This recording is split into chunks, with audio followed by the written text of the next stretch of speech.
Bismillah. Arguably the best tennis player in the world, Roger Federer, said something during a graduation speech, which I think about a lot. He says it best. I won almost 80% of those matches. Now, what percentage of points do you think I won in those matches? Only 54%. In other words, even top ranked tennis players win barely more than half of the points they play. Whatever game you play in life, sometimes you're going to lose a point, a match, a season, a job. It's a roller coaster with many ups and downs. And it's natural when you're down to doubt yourself and to feel sorry for yourself. Did you hear that last part? He said the next ball is coming. From my personal experience at starting a YouTube channel, starting a business, in managing school and many other tasks and organizations alongside that, and of course, the influence of people like Roger Federer have showed me that failure is not just something that might happen when you're trying to achieve a goal, it's something that should happen. So, here are my reasons for why I think failure is necessary for you to achieve your goals. I believe failing is essentially trying to do a task and not being able to achieve it to the quality or quantity that you want. So, an example being you wanted to do a homework assignment at a certain time before the deadline and you wanted a certain amount of quality to that. Let's say you needed to get at least 100 words in a discussion post, but you were only able to get 50 words in before your deadline ended. Another failure could be trying your best to be consistent to go to the gym every single day, but then you end up missing a day. You did not go to the gym that day despite telling yourself you would. In my opinion, that's a failure. And I believe some failures are more in our hands. It's more our fault. And I believe some failures are more out of our hand. We couldn't really do that much about it. However, there's a fine line between failure and giving up. If there's something that you set your mind to achieve, and for whatever reason, you choose to not go after that thing anymore, and for whatever reason, you choose to not pursue it anymore, that is giving up. Now that we talked about specifically what failing is and not giving up can be bad if the only reason you gave up is because of your failures. An example being you are trying to have a consistent exercise schedule, but because you keep failing over and over and over again, you use that as a reason to not exercise. However, I also think giving up can be a really good strategic tool. If you've been working hard to achieve a certain milestone, but after learning more about it, after experiencing more about it, after failing more, you realize that it doesn't align with your goals and values, then pivoting in that case, I think, is the best move. An example can be someone who decides that they want to open up a clothing brand. They work really hard, they try their best to learn the art, they try their best to get the best connections, they try their best to learn about the business model. But in the end, what happens is a better opportunity comes to work for a company they really want to work for. To work for a company that they really want to work for has much more job security and actually has everything that they're looking for. For that person in that scenario, the best move is to give up on the clothing brand goal and pivot into something else that aligns more with his goals and values.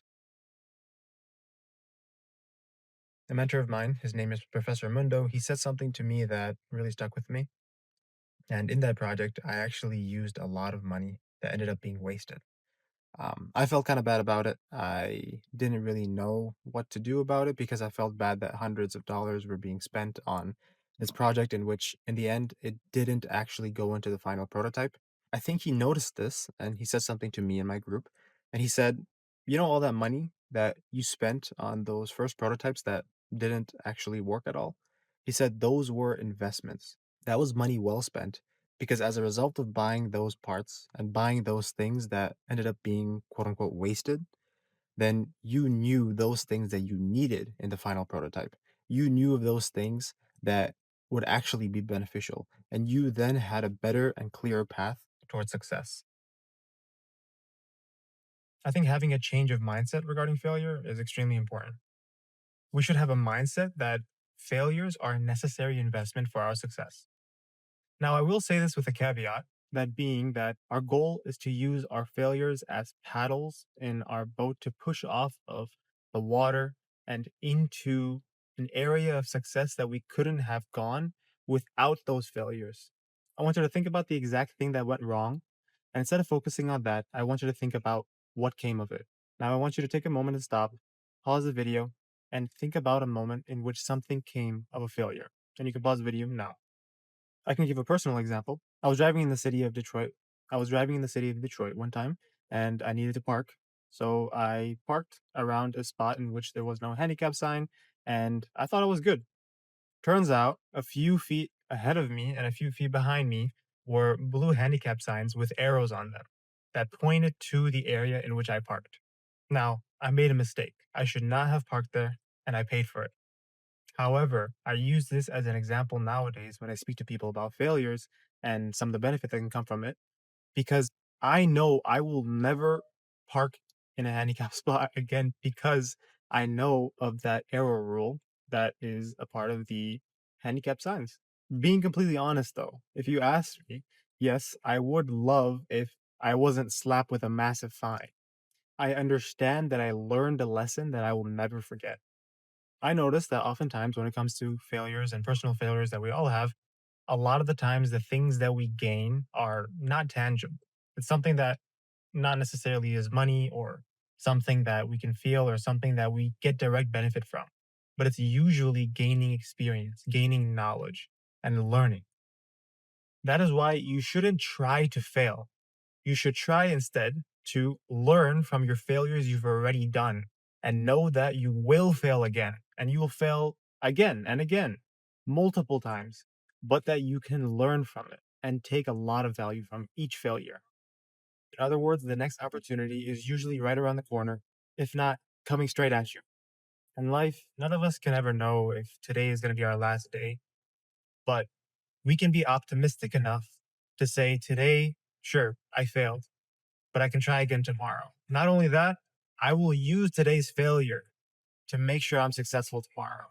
If you were to take any lesson from this video today, then it should be this. You have to learn to forgive yourself by understanding that you are a human at the end of the day. You have weaknesses that cause your failures, but you also have amazing strengths. It'll be easier for you to forgive yourself and move on to the next ball that's coming your way. Just to end off, many people are afraid of failure, and that may include you as well.